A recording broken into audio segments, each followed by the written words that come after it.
सुहानी एक बड़े से ऑफिस के वेटिंग एरिया में बैठी हुई अपना नंबर आने का इंतजार कर रही थी। मुंबई जैसे महानगर में वो बस अभी कुछ दिन पहले ही आई थी। जितना जल्दी हो सके उसे एक अच्छी नौकरी की तलाश थी।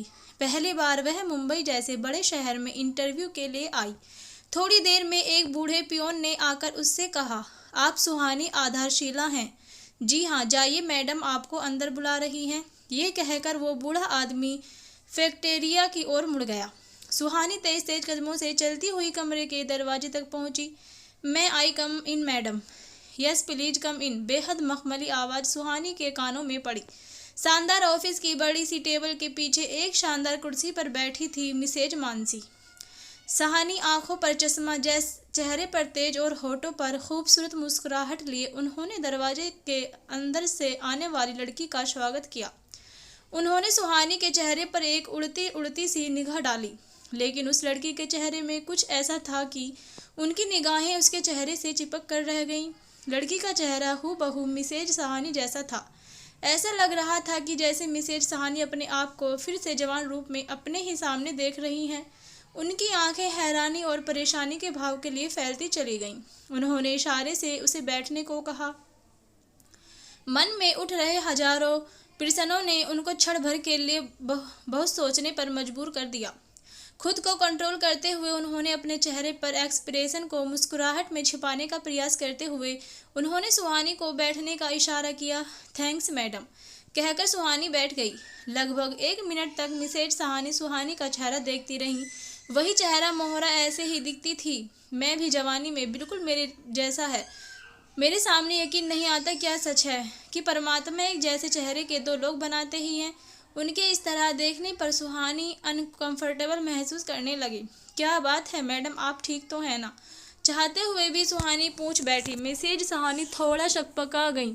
हाँ, मैं बिल्कुल ठीक हूँ। कहाँ से हैं आप? जी मैं राजस्थान से हूँ। मुंबई में क्या कर रही हैं? मेरा मतलब मुंबई आने का कुछ खास कारण?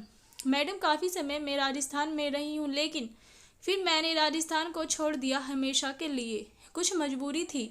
मैं अपनी नई ज़िंदगी शुरू करने जा रही हूँ, इसलिए मैं मुंबई चली आई। क्योंकि मैंने सुना है मुंबई में सबको काम मिल जाता है जीवन यापन करने के लिए। कोई परेशानी नहीं आती, इसलिए मैं आपके ऑफिस में जॉब के लिए अप्लाई किया। ओके, आप रेज्यूम और डॉक्यूमेंट दिखाइए। मैं बस 12वीं पास हूँ। सुहानी अपनी फाइल उनकी ओर बढ़ाते हुए बोली। थोड़ा बहुत कंप्यूटर भी मुझे आता है, बाकी मैं सीखने में एक्सपर्ट हूँ। आप मुझे जो कुछ भी काम देंगी मैं आपको प्रॉमिस करती हूँ उसे झट से सीख लूँगी। वो लगातार बोले जा रही थी और मिसेज सहानी उसके चेहरे में खोई हुई थी। उसकी आंखों के नीचे ठीक वैसे ही तिल का निशान था जैसे मिसेज सहानी का था। उसके हाथ, उसके बाल, उसकी स्माइल, उसकी आंखें सब मेरी जैसी हैं। यह देखकर अंदर ही अंदर घबरा उठी। मिसेज सहानी, यह कौन है जो मेरे सामने बैठी है और मेरे वजूद में लिपटी हुई है? मैं तो इसको जानती भी नहीं, लेकिन ऐसा लगता है कि इससे मेरा कोई ना कोई रिश्ता जरूर है। कौन है यह? मानसी सहानी के दिमाग में ये प्रश्न धड़धड़ बज रहा था। एक अजनबी लड़की जिसकी वाइबेस से उसे अपनापन सा महसूस हो रहा था। देखो बेटा, क्या नाम है तुम्हारा? सुहानी आधारशिला फाइल से नाम पढ़ते हुए। ये कैसा सरनेम है तुम्हारा? मानसी ने हैरानी से पूछा। मैडम, राजस्थान में आधारशिला एक बहुत फेमस जगह है। वहीं पर आधारशिला नाम के लिए एक अनाथ आश्रम में मैं पली बड़ी हूँ, इसलिए मेरा सरनेम आधारशिला है, सुहानी ने मायूसी भरे अंदाज में कहा। शायद किसी ने मुझको इस लायक नहीं समझा कि वो मुझे अपना सरनेम दे सके। सुहानी की ये बात मानसी सहानी को गहरे तक छू गई। कोई बात नहीं बेटा, परेशान नहीं होते। जिंदगी संघर्ष का ही दूसरा नाम है। वैसे अभी हमने जिस पोस्ट के लिए बुलाए हैं वो मेरी असिस्टेंट के लिए है। मुझे एक अच्छी और समझदार असिस्टेंट चाहिए अपने लिए, लेकिन तुम्हारी क्वालिफिकेशन बहुत कम है। पता नहीं तुम कर भी पाओगी कि नहीं। मैडम प्लीज, आप जो कहेंगी मैं सब करूँगी। आपका खूब ध्यान रखूंगी, बस आप मुझ पर भरोसा कीजिए और ये जॉब दे दीजिए।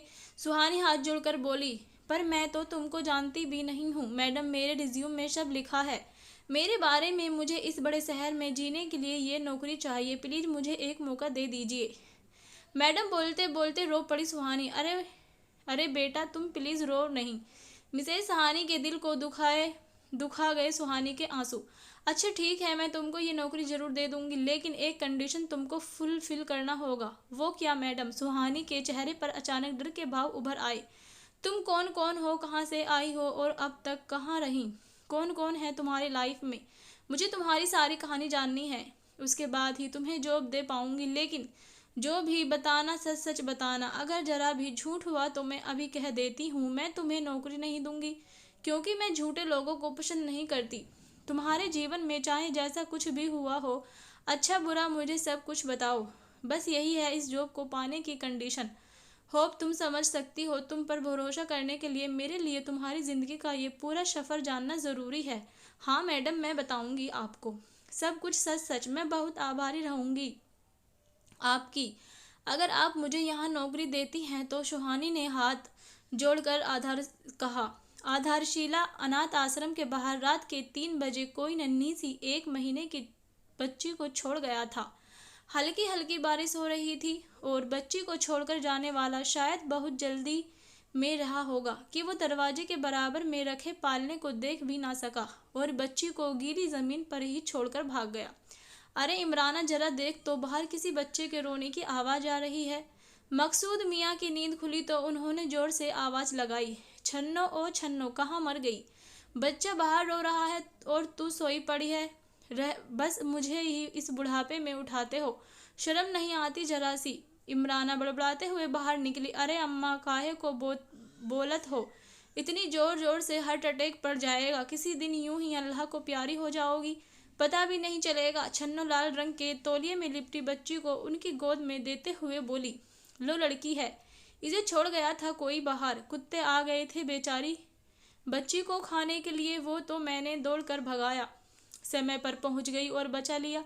पता नहीं कौन हरामी अपना कलंक इस बच्ची के माथे मंड गया, अंधेरे में गायब हो गया। अपनी उजली दुनिया में इज्जत से जीने के लिए छन्नो बड़बड़ाती हुई अपने बिस्तर पर ढेर हो गई। इमराना ने बच्ची को बिस्तर पर लेटा दिया, फिर उसे बोतल में दूध बना कर दिया। नन्ही सी बच्ची ना जाने कब से भूखी थी, झट से बोतल का दूध खत्म कर दिया। बूढ़ी इमराना ने कंधे से लगाकर उसे डकार दिलवाई। जरा से दूध ने उस मुर्दा से जिस्म में जैसे जान डाल दी थी। इमराना बी के खुरदुरे से हाथों के स्पर्श से वो रोने की जगह मुस्कुरा उठी और उनके साथ खेलने के लिए हाथ पैर मारने लगी। सो जालिम, तू पहले ही मेरी नींद खराब कर चुकी है, अब यूं मुस्कुरा के मत देख तू, मैं सो जा और मुझे भी सोने दे। नन्ही जान उनकी बात कर फिर से मुस्कुरा दी, जैसे इमराना भी की सारी बातें समझ गई हो।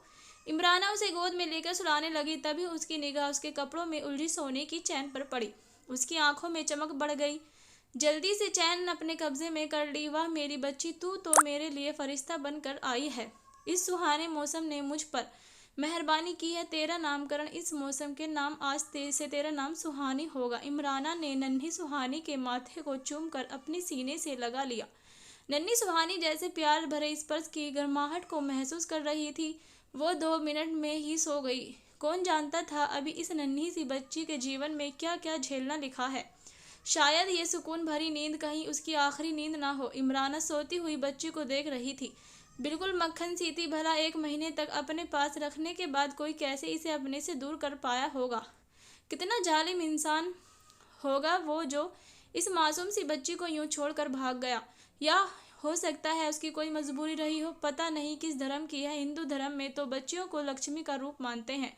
अरे हिंदू क्या, सभी धर्मों में नन्हा बच्चा तो फरिश्ते का रूप होता है। कैसे इतना जालिम हो जाता है इंसान, जो इन फरिश्तों को भी मेले कपड़ों की तरह फेंक देता है। कुछ तो मजबूरी जरूर रही होगी इसे छोड़ने वाले की। इस मासूम का चेहरा देखकर मुझ जैसी पत्थर का दिल भी पिघल गया, तो वह तो इसके जन्मदाता रहे होंगे।